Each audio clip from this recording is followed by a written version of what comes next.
Salut à tous, on se retrouve pour cette troisième partie d'ouverture de display complet Iconic Masters.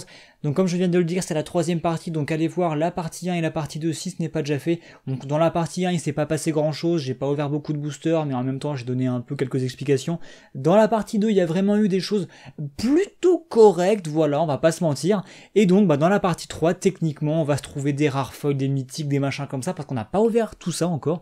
Donc normalement ça va être la partie de l'espace, voilà c'est dit. Donc j'espère que vous êtes prêts, voilà, que vous avez tous votre petit popcorn, et donc on est parti, il y a plus de 10 boosters là, il me semble, encore, on a vraiment toute la fin de la boîte à faire en fait, dans cette troisième partie, donc c'est parti, on va commencer tout de suite, il part toujours autant en Sharpie, ces emballages de boosters, ok, donc attends, voilà, ça c'est fait. Jamais autant galéré sur un packaging. Allez, c'est parti. Donc, bien sûr, je ne reviens pas sur ce qu'on a déjà vu. C'est, vous connaissez un peu comment ça marche maintenant. Voilà, donc ça, on a déjà vu. Ça, non, par contre, c'est nouveau. Donc, pour 4, on a une 2-4 qui va dire qu'à chaque fois que vous jouez un sort non-créature, vous gagnez 2 points de vie, tout simplement. Ok, c'est plutôt pas mal en soi. Hein. Hop, l'illustration est sympa en plus. Alors ça on n'a pas vu non plus, c'est une 1-3 pour 2, à chaque fois que vous jouez un sort non créature, encore une fois, elle va gagner +1, +0 jusqu'à la fin du tour, et elle ne peut pas être bloquée ce tour-ci. D'accord, donc c'est plutôt pas mal, une sorte de prouesse améliorée quoi. Ensuite on a un petit élémental, dis donc on a que des cartes qu'on n'a pas vu là, c'est un peu bizarre. Donc pour X et 1 vert, elle va arriver en jeu avec X marqueur +1 sur elle, tout bêtement. Ensuite, on a une 2-3 qui peut se sunleash là justement pour arriver plus forte sur la table. Hop, allez, ça on a déjà vu par contre, donc on passe plus vite. Ça aussi. Ensuite, Tempête Draconique, c'est une très bonne carte qui d'ailleurs était rare en fait à l'époque de Tarkir et elle est rééditée dans cette extension en tant qu'Unko. Et moi je trouve que c'est une carte qui est ultra pétée, je comprends pas comment on peut ne pas la laisser rare, mais bon, c'est comme ça. Hein. Donc elle coûte 2, c'est un enchantement, et ça va dire que tout simplement, les créatures qui ont le vol, qui entrent en jeu sous votre contrôle, eh bien auront la célérité. Donc toutes vos créatures volantes ont la célérité, déjà ça c'est assez pété.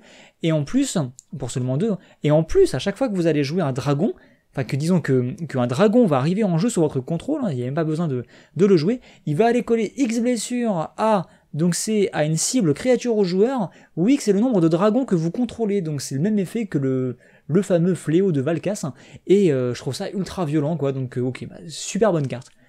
Hop, ensuite on a un Raveland encore une fois, on a un esprit qui a le défenseur 2-5 pour 3, c'est plutôt correct, et quand il arrive en jeu on pioche une carte, donc une carte qui a un très bon body je trouve, qui est très sympathique, et donc en rare, donc premier booster de cette troisième et dernière partie, attention, est-ce qu'on va avoir une mythique? Non! Et ce sera le creuset de feu. Donc il y a bien une thématique dragon dans ce deck en fin de compte. Enfin dans cette extension je veux dire. Oula j'ai fait n'importe quoi. Donc le creuset de feu, que vous connaissez sans doute aussi. C'est hyper classique. C'est un enchantement qui coûte 4. Et une fois qu'elle est en jeu, vos gagnants vont gagner. Vos dragons, j'ai dit quoi? Vos dragons vont gagner +3/+3. Tout bêtement, donc c'est une carte plutôt correcte. Ensuite au niveau de la foil, attention. Unko, et ce sera un petit centaure, c'est une 3-3 pour 3, et quand il arrive en jeu, vous piochez une carte si vous contrôlez une créature qui a un marqueur +1/+1 sur elle, c'est plutôt correct. Voilà. Hop, je vais mettre ça comme ça et comme ça, un petit jeton dragon, et on continue. Donc rien de spécial dans ce booster malheureusement. Et ouais c'est bizarre, sur cette partie ça va être la partie où je galère avec les packaging quoi. Ah bah ça fait plaisir par contre, Manalik, donc fuite de mana. C'est très bien, très bonne petite carte bleue de contrôle avec une superbe illustration encore une fois, donc ça fait super plaisir.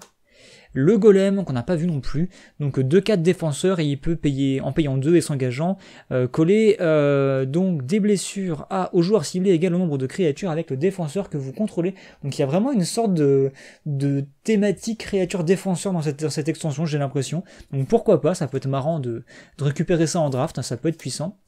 Donc ça on a vu, ça aussi, lui bah oui, ça, qu'est-ce qu'on l'a vu celui-ci? Donc ça aussi, hop, lui aussi on l'a vu, premier Unko, à nouveau un Raveland, on a eu aussi un petit géant et chaman, donc c'est une 4-4 pour 4, quand elle s'engage elle nous donne 4 mana incolores à notre réserve, mais on peut dépenser ce mana que pour payer des coûts qui contiennent des X. donc c'est que pour payer des sorts avec X, donc c'est ultra puissant si vous jouez un deck justement avec des X. Et d'ailleurs il y a beaucoup de cartes qui coûtent X en vert et en rouge, donc ça me paraît plutôt cohérent, donc elle me disait rien cette carte là, mais elle est plutôt correcte.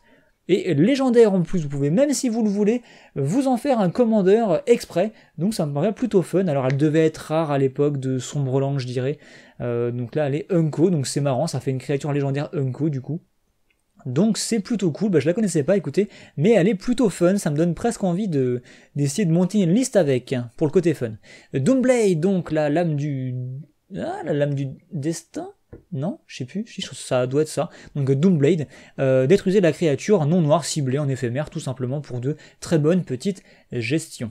Et donc on enchaîne avec, allez, j'ai envie de me spoiler encore une fois, rare, attention, et ce sera l'hydre né de la sauvagerie, qui était mythique en fait à l'époque et qui a été réédité en rare, et c'est plutôt correct. On parlait de cartes avec X, en voilà une, donc c'est une 0-0, mais bon bref, voilà, vous connaissez le principe des hydres. Elle arrive en jeu avec X marqueur +1/+1 sur elle, et elle a la double initiative, et vous pouvez à tout moment payer 2, donc un générique et un mana ou vert ou rouge, pour mettre un marqueur +1/+1 sur l'hydre, et vous n'activez cette capacité par contre à vitesse rituelle, tout simplement, voilà. Donc c'est une bonne petite bestiole, voilà. En foil, on aura le droit dans ce pack à une commune à nouveau, et ce sera un petit monsieur qui joue de la trompette, voilà. Les créatures qui attaquent vont gagner de la puissance, rien de fou dans ce booster, enfin l'hydre c'est super sympa quoi, mais après je l'avais déjà, donc voilà, tant pis. Ensuite, on a déjà vu. L'œuf de dragon, on l'avait pas vu, c'est tout simplement une 0-2 défenseur, et quand elle va mourir, elle va mettre le fameux petit jeton de dragon que vous voyez là en arrière-plan. Ensuite, et d'ailleurs elle était Unco à l'époque, là vous avez un éphémère pour un blanc, la créature ciblée que vous contrôlez va gagner la protection contre une couleur de votre choix jusqu'à la fin du tour, c'est très fort, et ça a le rebond en plus, donc c'est vraiment sympathique. Alors ça on a vu, je passe, ça on a vu aussi, ça aussi... Lui on l'a pas vu. En éphémère, la créature ciblée pour 3 va gagner +3/+0, lien de vie jusqu'à la fin du tour et vous la régénérez. Donc en plus elle va pas mourir si elle devait mourir. En plus de vous faire gagner beaucoup de points de vie. Donc c'est sympathique. Hache de Sombracie on a déjà vu, ça on a déjà vu bien sûr, ça on l'a déjà vu aussi. Ça on l'a pas vu. Je me rappelle d'ailleurs de cette illustration qui est bien dégueu. Donc ça coûte 4, ça a le rebond et vous renvoyez un éphémère, une carte d'éphémère aléatoire depuis votre cimetière dans votre main pour 4. Ouais, pourquoi pas. Faut voir dans le deck approprié, après je suppose, mais là ça me vend pas du rêve.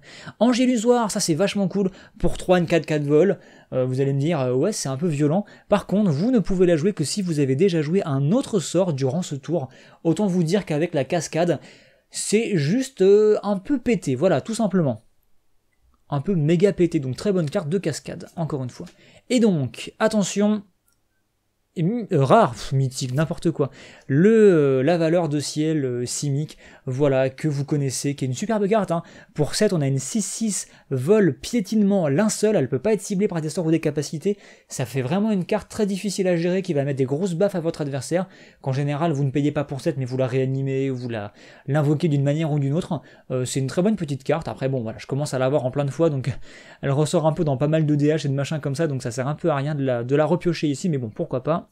Et donc, en foil, attention, commune à nouveau, et ce sera... C'est pas la deuxième fois qu'on la pioche, celle-ci en foil. Ça me paraît étrange. Bref, on enchaîne. Bon là, cette sortie, pour l'instant, c'est pas la joie. Je vous avais promis qu'on aurait plein de trucs cool, mais pour l'instant, c'est pas ça. C'était mieux la deuxième partie, en fait.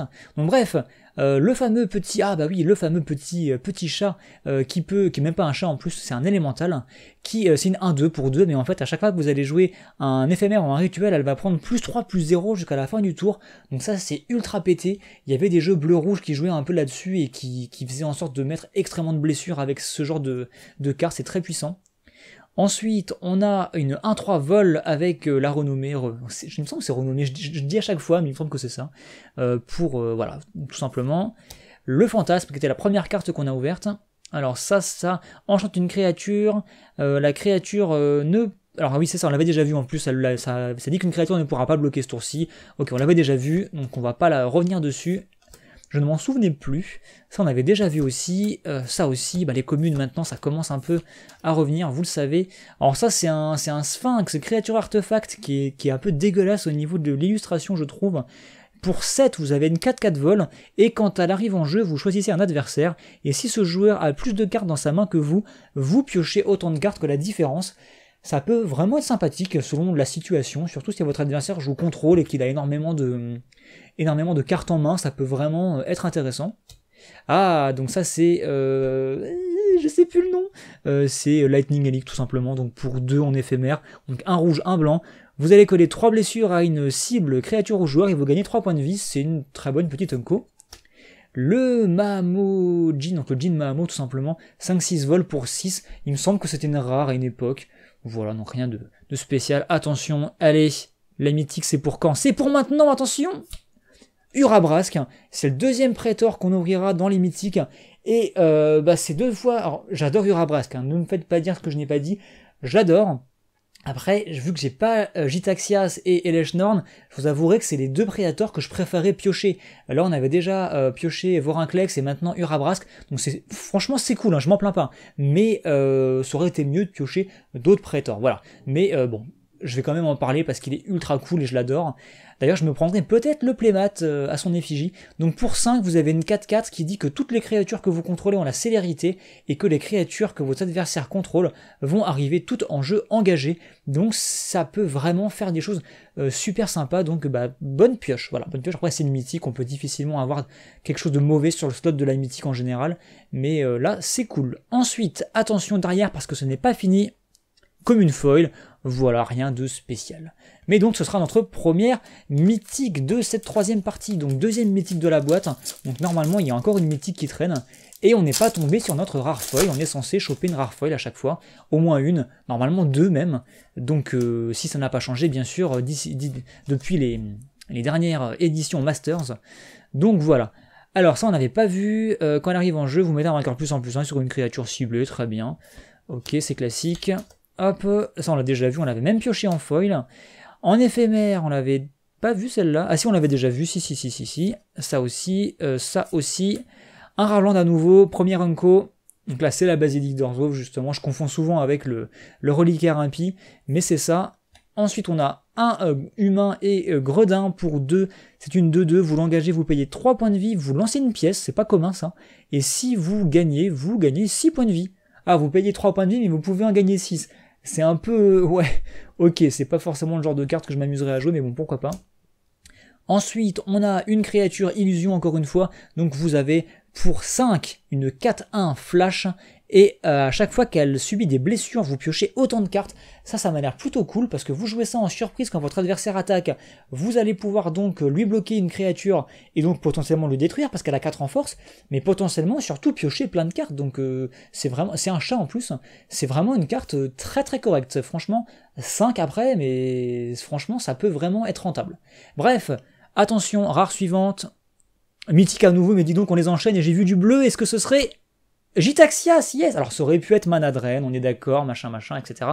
Après, très franchement, je suis super content parce que ça fera 3 prétors en tout, pour le coup. Je suis content, je vous en parlais juste avant, je voulais piocher Gitaxias, ainsi que Eleshnorn si possible, en tant que prétor, et je suis plutôt content de l'avoir enfin pioché, ce satané. Voilà, et je pourrais le jouer parce que Manadren en soi, je pourrais pas vraiment le jouer dans tous les cas, puisqu'il est banni partout, donc... si on le pioche, je vais pas être mécontent, mais voilà, Gitaxias, pour le coup, je suis vraiment content.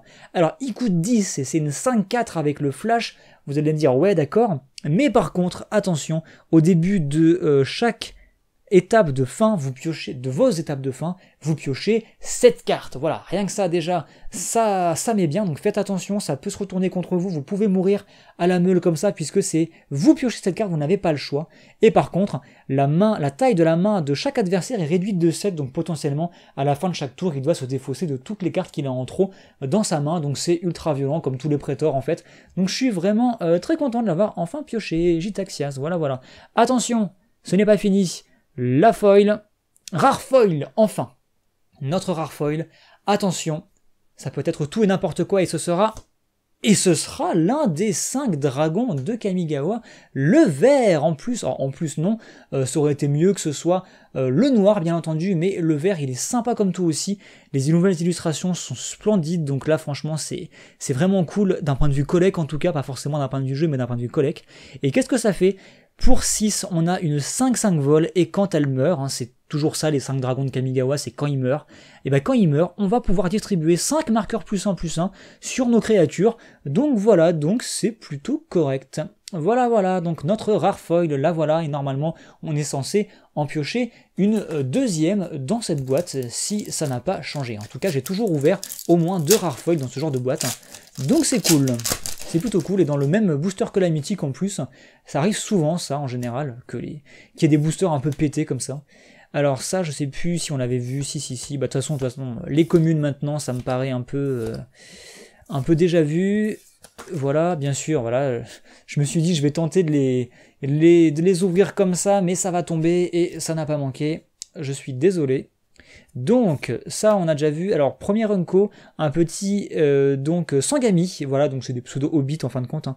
Pour un blanc c'est une 1-1 protection contre le rouge déjà, et vous pouvez la sacrifier pour infliger autant de blessures à une... Alors non c'est pas ça, vous prévenez toutes les blessures qu'une source rouge de votre choix devrait infliger ce tour-ci, donc c'est clairement une carte de side que vous mettez contre les decks rouges, tout bêtement. Ensuite, on a la petite gargouille artefact, donc créature artefact, 3-3 pour 4, et tant que vous contrôlez un dragon, eh bien elle va gagner +1/+1 vol piétinement. Donc si vous avez un dragon, c'est tout de même pour 4 incolore, hein. Enfin pour 4 générique, une 4-4 vol piétinement, c'est pas rien, ça reste une carte sympathique. On a le petit pyromancien là qui peut en s'engageant mettre une blessure, voilà c'est très classique, vous la connaissez. Attention en rare, donc là on a ouvert nos 3 mythiques, donc techniquement on devrait plus s'ouvrir trop de mythiques malheureusement. Attention, on a bien le commandement d'austérité. Il me semble qu'ils ont aussi remis le commandement cryptique, mais j'ai un doute. Alors c'est une très bonne carte, hein. Rituel pour 6, vous pouvez choisir 2 effets parmi les 4 qui vous sont proposés, ou bien vous détruisez tous les artefacts, ou tous les enchantements, ou toutes les créatures qui coûtent 3 ou moins, ou toutes les créatures qui coûtent 4 ou plus. Voilà, donc ça peut vraiment faire ce dont vous avez besoin, donc c'est une carte vraiment très, on va dire, souple, vous pouvez vraiment faire plein de choses avec, donc c'est cool. Et en foil, une commune à nouveau, et ce sera la petite carte de défausse, qui vient de Mirodin, ou 5e objet, un doute. Allez, on enchaîne. Il faut qu'on finisse cette boîte. Donc j'espère qu'on va encore tomber au moins sur une rare foil, hein. Comme je vous le disais, donc là je vais me permettre d'aller un peu plus vite en partant du principe qu'on a déjà plus ou moins tout ouvert en termes de communes. Oh yes, ça c'est bien. La Babiole de Mishra, donc ça c'est une carte qui est sortie à l'époque d'Ère Glaciaire, et qui est une carte qui est sympa parce qu'elle est toujours, elle n'est pas bannie en moderne, et en fait elle est sympa parce qu'elle vous, déjà elle coûte 0.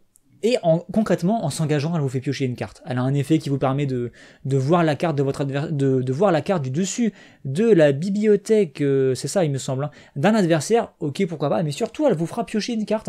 Donc ça c'est plutôt cool, puisque c'est un peu une carte de pioche gratuite, un peu comme Sonji Taxienne. C'est des cartes qui coûtent 0 et qui font piocher, donc ça réduit la taille de votre deck un peu artificiellement. Donc c'est une carte vraiment très sympathique. Et il me semble qu'en plus la cote est un peu débile en ce moment, mais ouais c'est une super bonne carte, donc très bonne petite Unco. Ça pourrait être cool de la piocher en foil d'ailleurs, hein, parce qu'en plus elle est super jolie, donc c'est cool. Allez c'est parti, agrandir, +7/+7, piétinement jusqu'à la fin du tour à une créature, c'est vachement violent, c'est cool. Doomblade encore une fois, et en rare, attention, hop hop hop, bah oui rare, on n'a plus de mythique, pourquoi je fais ça, je ne sais pas. On aura eu le chemin de la bravoure, je dirais, un truc comme ça. Un truc comme ça. Un enchantement, tant que votre total de points de vie est supérieur, est supérieur ou égal à votre total de points de vie de départ, ça dit que les créatures que vous contrôlez vont gagner +1/+1.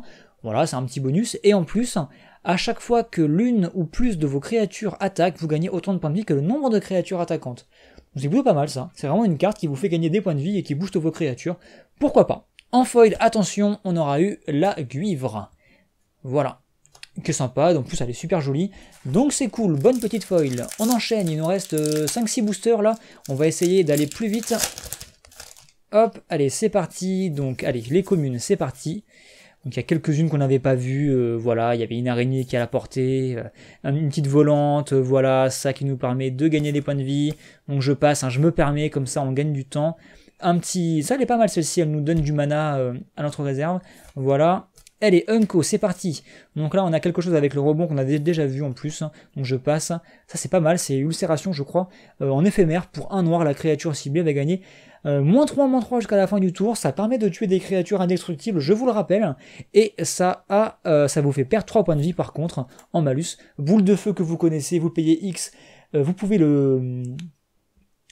en fait plus ou moins le multi-cliquer, hein, avec de l'incolore. En gros vous pouvez toucher plein de cibles et leur mettre X blessures à chaque fois, enfin vous pouvez répartir un peu vos blessures, donc c'est sympathique. Et on aura le mage de la lune, yes, ça c'est une bonne rare, on l'attendait, la voici. Donc c'est une carte ultra pétée tout simplement, puisque ça coûte 3, c'est une 2-2, et ça dit comme la lune de sang, je cherchais le nom, la Blood Moon, ça vous dit que tous les terrains non base deviennent des montagnes. Donc en gros vous aviez n'importe quel terrain, enfin je ne sais pas, un Ravland ou même voilà, un terrain comme ça, votre adversaire il est content, il a son terrain qui peut mettre du rouge et du bleu et qui en met 2 à chaque fois, bah non, vous avez ça, bah c'est juste une montagne.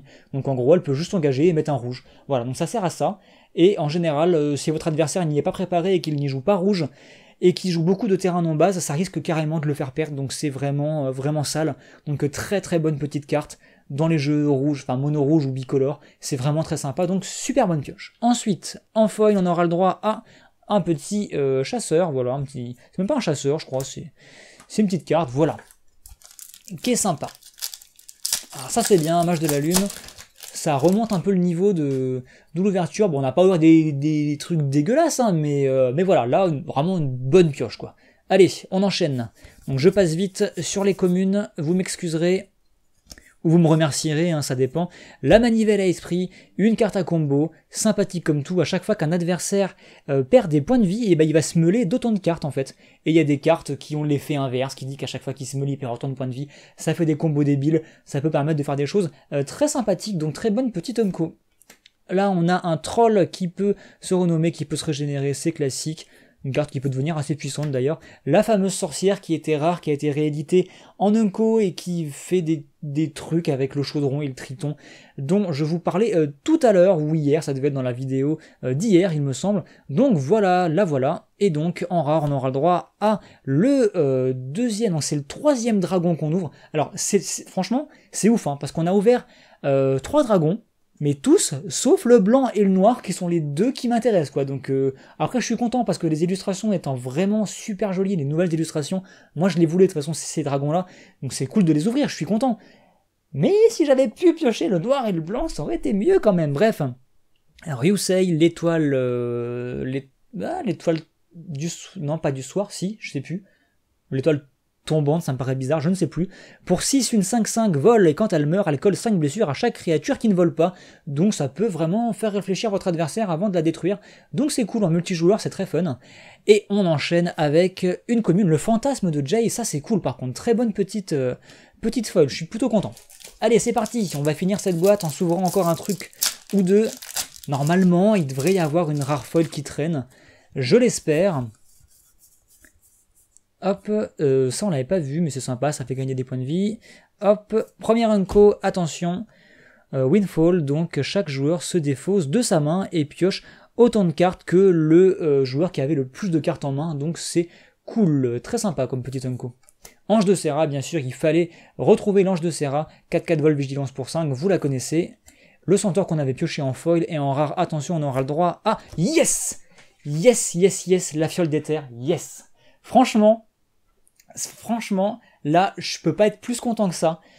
Sauf peut-être vu la foil qu'il va y avoir derrière, on ne sait pas, mais Fiole d'éther, c'est vraiment très particulier, parce que c'est une carte qui à la base était éditée en Unco à l'époque de Sombracier, et moi j'ai plus ou moins commencé Magic dans ces eaux-là, et je l'ai jamais pioché à l'époque, puis même c'était une Unco, enfin tout le monde s'en foutait, quoi, voilà, j'aurais pu à l'époque, tu vois, en récupérer plusieurs et tout, mais je l'ai pas fait, voilà. Et après coup, j'ai commencé à faire des decks slivoïdes, des condins, des machins comme ça, et je me suis dit, ah, mais la fiole d'éther, elle est vachement forte dans ces decks-là. Je me rappelle, c'est une Unco, elle doit pas valoir très cher, je vais aller voir un peu combien elle coûte. Et là, j'ai fait, quoi? C'est une blague? La carte, elle a tellement monté, parce qu'elle est tellement violente, elle est tellement jouée, c'est vraiment une superbe carte, donc je vais juste vous dire ce qu'elle fait pour ceux qui ne connaîtraient pas.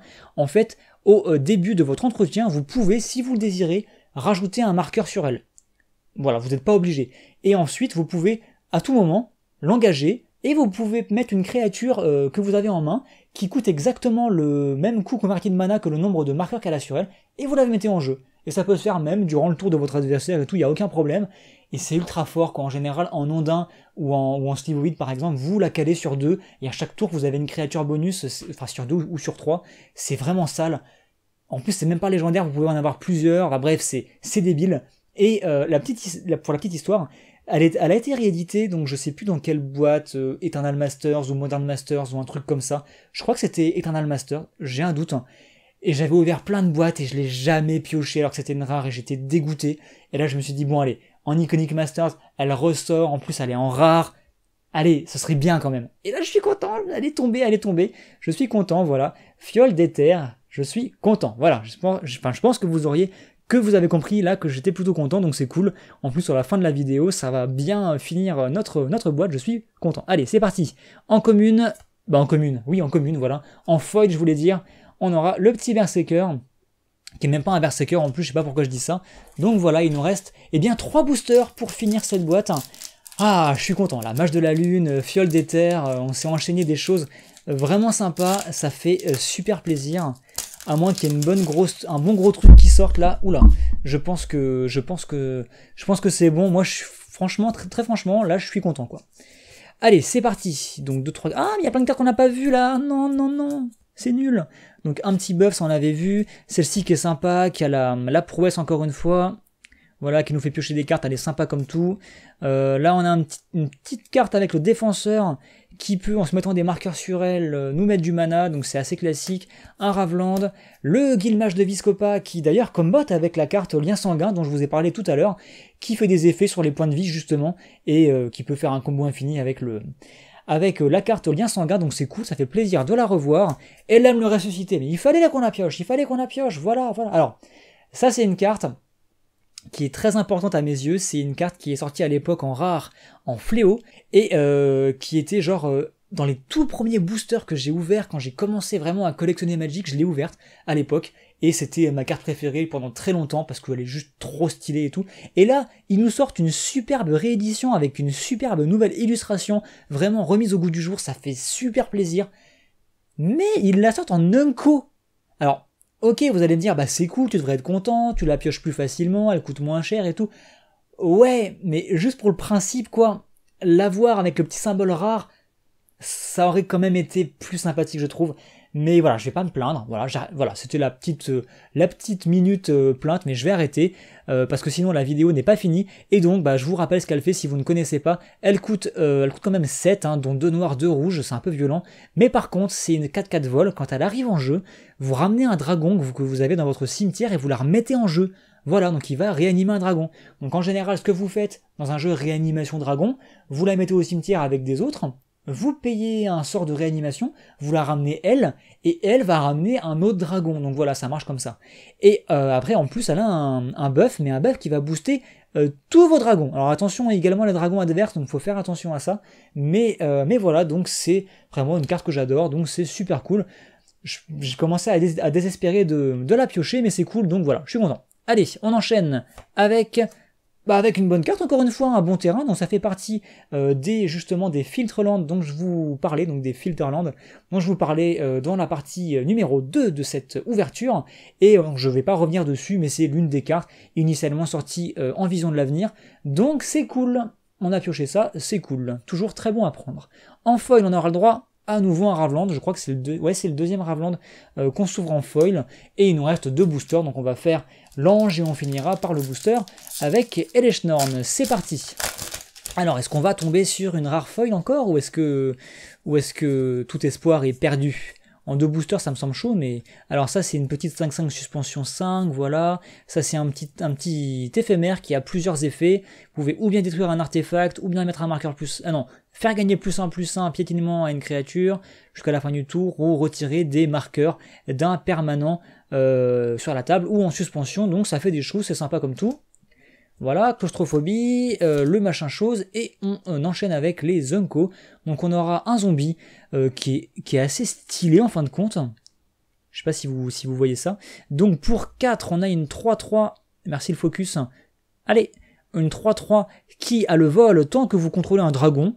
Ah mais oui, bien sûr, mais oui, je la connais, c'était, oui, bien sûr, carte de fléau. Oui, je reconnaissais pas parce qu'elle a une nouvelle illustration, mais elle est géniale cette nouvelle illustration, c'est génial. Donc voilà, elle a le vol tant que vous contrôlez un dragon, et en plus, quand un dragon arrive en jeu sur votre champ de bataille, vous pouvez la renvoyer depuis votre cimetière. Donc en gros, vous la mettez au cimetière avec Ellam et compagnie, et avec une réanimation, vous réanimez Ellam qui réanime un dragon, et il y a ça qui arrive en jeu, quoi. Donc voilà, c'est plutôt cool. Ah bah c'est cool, écoutez, je ne savais pas qu'elle était réalisée comme ça, et elle est vraiment jolie.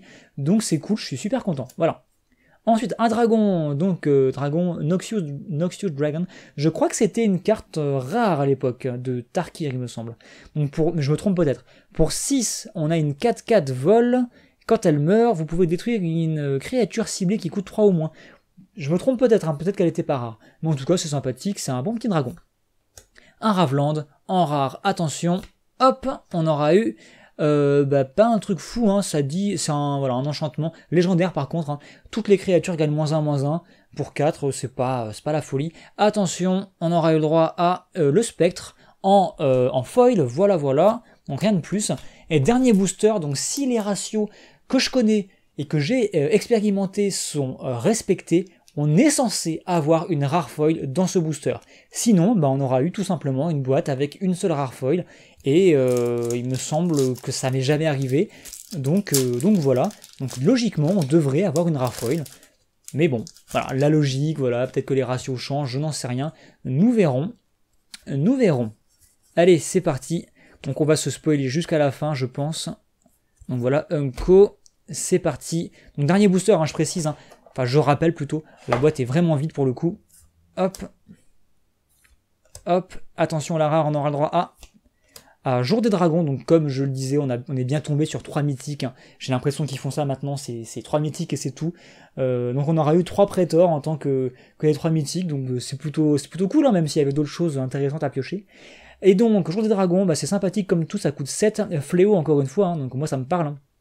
Et quand ça arrive en jeu, c'est un enchantement, vous exilez toutes les créatures que vous contrôlez, et vous mettez des dragons 5-5 à la place, et quand le jour des dragons disparaît, vous allez mettre vos dragons en fait que vous aviez invoqués de cette manière-là, vous allez les retirer du champ de bataille, et vous allez sacrifier... Ah non, c'est pas ça, c'est... Non, je dis n'importe quoi, oui, c'est ça, vous allez sacrifier tous les dragons que vous contrôlez. Alors, normalement, je sais pas si... Oui, c'est ça, normalement, c'est tous les dragons, y compris ceux que vous auriez éventuellement rajoutés après, et vous renvoyez les cartes que vous aviez exilées en jeu tout bêtement, voilà, donc ça peut faire des jolies surprises à votre adversaire, donc c'est sympathique, comme tout. Et donc, attention, la dernière foil, alors est-ce qu'on aura la rare ou pas? Là, il y a un gros suspense. Et non, ce sera une commune, donc... voilà, on s'est un peu fait avoir sur la marchandise, on n'aura pas eu nos 2 rares feuilles dans la boîte, donc c'est un peu dommage, parce que jusqu'à présent, ça avait toujours été le cas, donc, eh bien écoutez, tant pis. Donc, partie plutôt sympa, on remarquera Jinji Taxias, le dragon vert de Kamigawa en foil, Urabrask, on aura eu le mage de la lune, surtout, Fiole d'éther, surtout aussi, et le Filterland, bleu, rouge et noir, voilà, je vais y arriver. J'allais dire bleu, je ne sais quoi, bref. Donc c'est pas la folie, mais il y a eu des choses quand même super intéressantes, il faut le dire, et cette petite Unco sympathique comme tout. Donc, est-ce qu'on peut se permettre de faire un petit résumé de la boîte? Je pense qu'on peut en tout cas ressortir les cartes vraiment très notables. Alors, je ne saurais pas vous dire si la boîte est rentabilisée ou je ne sais quoi, hein, mais sur le principe, on va quand même faire ça, voilà. Hop, je vais mettre ça aussi avec. toi, tu restes à ta place, s'il te plaît. Je vais ressortir les cartes notables que j'avais eh bien pris le temps de double sliver. Donc voilà, donc si vous avez été feignant, que vous n'aviez pas regardé toutes les 3 parties et que vous êtes venu juste voir la fin de cette vidéo-là pour voir le récap, eh bien bienvenue à vous. Et sinon, bah, pour les autres, eh bien regardez, c'est parti. Donc Urabrask, la petite Babiole, Jinji Taxias, le dragon de Kamigawa, le vert, le mage de la lune, une fiole d'éther, un Filterland, saisie des pensées, Vorinclex, Serra en devenir, retour au pays, foil et horizon de la canopée, ce qui nous fait quand même une bonne petite brochette de cartes très sympathiques, sans compter les autres cartes très sympas qu'on a ouvertes, bien sûr, hein, mais qui sont pas des cartes de grosse valeur, quoi, on va dire. Bref, j'espère que ça vous a plu. Moi, très franchement, je suis plutôt satisfait de la boîte. Il n'y a pas eu de machin ultra de la mort épique de fou et tout, genre Mana Drain Foil ou je sais pas quoi. Mais malgré tout, il y a eu des bonnes choses. Moi, ça m'a bien plu, j'espère que ça vous a plu aussi. La boîte n'était pas à jeter, elle n'était pas non plus épique, comme je le disais à l'instant. Quoi qu'il en soit, moi je me suis bien amusé, j'espère que vous aussi, j'espère que ça vous a plu, et si vous-même vous ouvrez des boîtes Iconic Masters ou même des boosters, n'hésitez pas à partager dans les commentaires eh bien, vos petites trouvailles, ça fait toujours plaisir, et en attendant, moi je vous donne rendez-vous eh bien, pour une prochaine fois, pour de nouvelles ouvertures, Magic et autres, allez, à plus.